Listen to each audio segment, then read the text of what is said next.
Good morning third class. मैं आपकी हिंदी की टीचर आपको पाठ 18 आज पढ़ा रही हूँ। हमारा राष्ट्र ध्वज।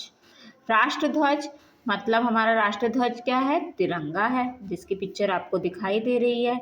और सभी इसको बहुत अच्छे से जानते हैं कि हमारा राष्ट्र ध्वज क्या है। ठीक है, और आपके पाठ के नाम से ही आपको पता चल रहा है कि हमारा राष्ट्र ध्वज। आज हमें इस चैप्टर में अपने ध्वज की जानकारी होगी, हमारे तिरंगे झंडे के बारे में पढ़ाया जाएगा। तो चलिए एक बार चैप्टर को देखते हैं।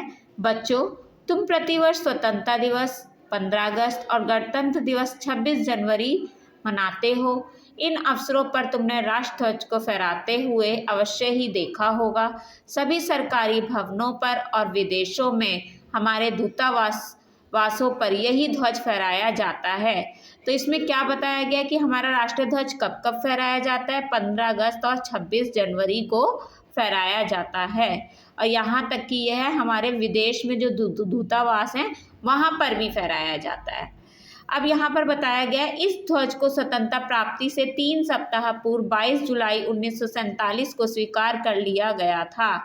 तो यहाँ बताया गया कि स्वतंत्रता प्राप्ति से पहले ही हमें स्वतंत्रता कब मिली? 15 अगस्त 1947 को। पर इससे पहले ही हमारे राष्ट्रीय ध्वज को स्वीकार कर लिया गया था कि भारत का राष्ट्रीय ध्वज क्या है?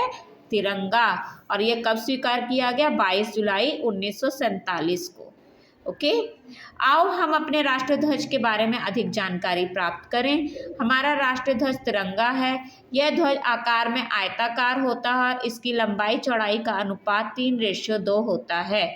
तो ये बताया गया कि हमारा जो राष्ट्रीय ध्वज है वो कैसा है? आयताकार है।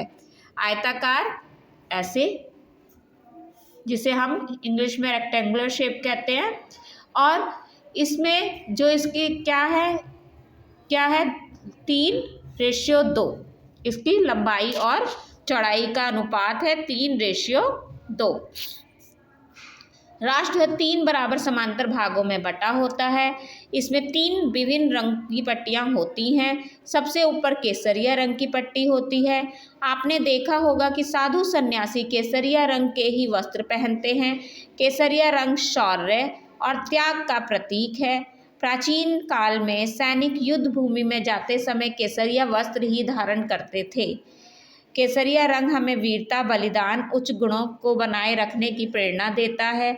इस ध्वज के बीच में सफ़ेद रंग की पट्टी है। सफ़ेद रंग सत्य और पवित्रता का प्रतीक माना जाता है। सत्य को हमें अपने आचरण में अपनाना चाहिए। सफ़ेद रंग शांति का भी प्रतीक है। यह रंग हमें सच्चाई, पवित्रता एवं सादा जीवन जीने की प्रेरणा देता है। तो बेटा अभी हमने 2 रंग पढ़े हैं, केसरिया और सफ़ेद के बारे में। तो पहले आपको राष्ट्रीय ध्वज में क्या बताया गया कि हमारे राष्ट्रीय ध्वज में 3 पट्टियाँ हैं। यह हमारा राष्ट्रीय ध्वज है, इसमें 3 पट्टियाँ हैं। तीनों बराबर अनुपात में होती हैं। सबसे ऊपर केसरिया, बीच में सफ़ेद, फिर हरा। केसरिया रंग शौर्य, त्याग, बलिदान का प्रतीक है। पहले जो साधु संत थे जो देश के लिए युद्ध भूमि में जाते थे वो केसरिया वस्त्र धारण करते थे। क्यों? क्योंकि केसरिया रंग त्याग का प्रतीक होता है। उनका मानना था कि हम अपने जीवन को अपने देश के प्रति न्यौछावर कर देंगे। सेकंड आपका दूसरे नंबर पे है सफ़ेद रंग। सफ़ेद रंग शांति का प्रतीक होता है। हमें अपने देश में शांति बनाए रखनी चाहिए और हमारे देश में पवित्रता होनी चाहिए। सफ़ेद रंग सत्य और पवित्रता का प्रतीक है और यह शांति का भी प्रतीक है। तो हमें सब हमेशा सत्य के मार्ग पर भी चलना चाहिए। ओके, चलिए आगे देखते हैं। इस ध्वज में सबसे नीचे हरे रंग की पट्टी होती है। हरे रंग की पट्टी है। हरा रंग जीवन में खुशहाली का प्रतीक है। हमारा देश कृषि प्रधान है। खेतों की हरियाली की झलक इसी रंग से मिलती है। अधिक अन्न उपजाकर हम अपने देश को खुशहाल बना सकते हैं। हरा रंग विश्वास का प्रतीक है। तो आपको यहाँ पर क्या बताया गया है? सबसे पहले बताया गया हरा रंग, जो इसमें सबसे नीचे कौन सी पट्टी है? हरे रंग की पट्टी है। देखो यहाँ पर दिखाई दे रहा है नीचे कौन सी पट्टी है? हरे रंग की पट्टी है।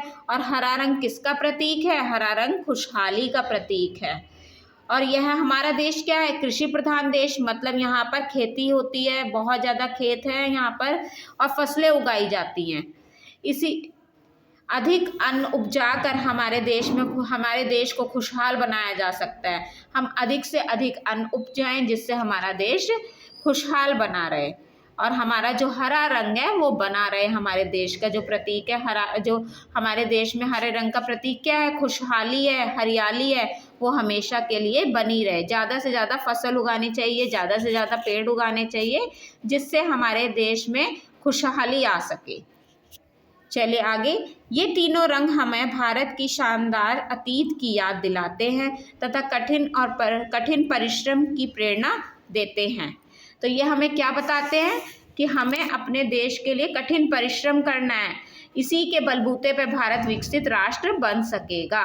और भारत को विकसित राष्ट्र बनाने के लिए हमें क्या करना होगा, कठिन से कठिन परिश्रम करना होगा।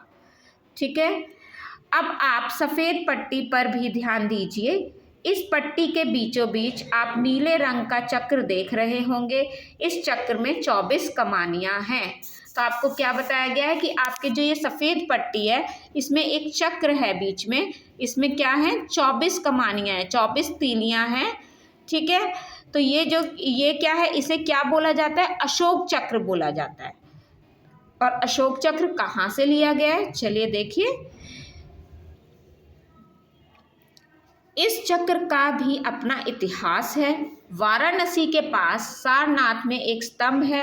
इसे सम्राट अशोक ने महात्मा बुद्ध के प्रथम उपदेश की याद में बनवाया था। तो यहाँ पर क्या बताया गया, इस चक्र का क्या इतिहास है। पहले तो ये चक्र है वाराणसी के पास जो सारनाथ में एक स्तंभ है, अशोक स्तंभ, वहाँ से लिया गया है। इसे सम्राट अशोक ने ही बनवाया है। महात्मा बुद्ध ने वहाँ पर प्रथम उपदेश दिया था, उनकी याद में इस अशोक स्तंभ को बनवाया गया था। आज का चैप्टर हमने यहीं तक पढ़ा है। सभी बच्चे यहाँ तक अच्छे से रीड करेंगे, अच्छे से पढ़ेंगे और जो इसमें कठिन शब्द निशान लगे हुए हैं उन्हें भी अच्छे से अपनी श्रुतलेख के लिए तैयार करेंगे। पवित्रता, प्रतीक, आचरण, सच्चाई, एक बार देख लीजिए शुरू से।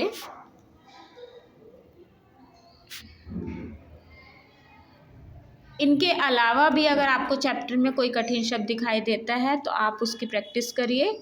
जितनी आप इसकी प्रैक्टिस करोगे बेटा उतना ही आपकी हिंदी अच्छी होगी, मात्राओं का अच्छे से ज्ञान होगा।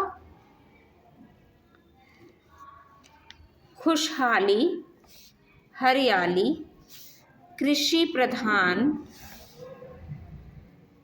अन्न,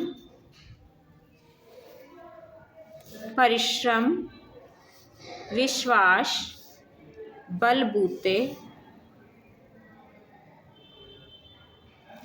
वाराणसी, इतिहास, महात्मा बुद्ध, यहाँ तक।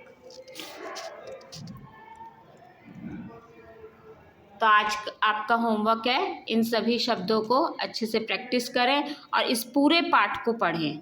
हम अपना नेक्स्ट चैप्टर, इसी चैप्टर को नेक्स्ट क्लास में फिर कंटिन्यू करेंगे। ओके।